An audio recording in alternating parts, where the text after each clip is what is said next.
Alright mga Lods, no? Gusto lang natin linawin sa unang post natin dito sa may Kabagan, Santa Maria Bridge sa Isabela. Yung unang post natin ay may mali doon mga Lods. Gin-post natin mga Lods, maraming mali doon mga Lods, no?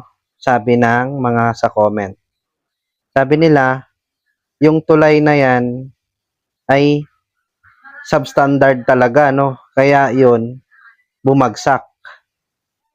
Hindi yan kasalanan ng truck na dumaan kung bakit bumagsak yan. Mahina talaga daw yung tulay. At saka itong tulay daw ay meron talagang 44 tons lang. Tapos yung truck na dumaan, hindi daw aabot ng 100 tons yan. Kasi nga, pag 100 tons na truck, puputok na daw yung guma. Yun ang sabi sa mga comment doon sa post natin, no?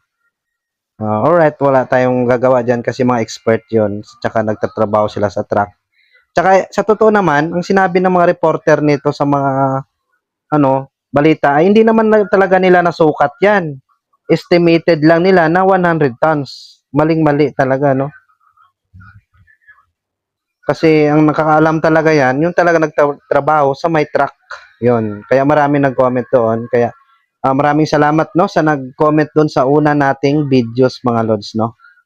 Or nalinawan tayo, mga Lods. Yan.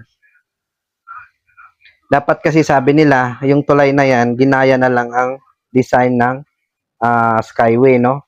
Tsaka dapat makapal yan, hindi daw manipis, no? Kaya tingnan yung mga Lods, manipis ang tulay, no? Tsaka substandard yung mga bakal, maliliit lang daw, dapat niyan malalaki.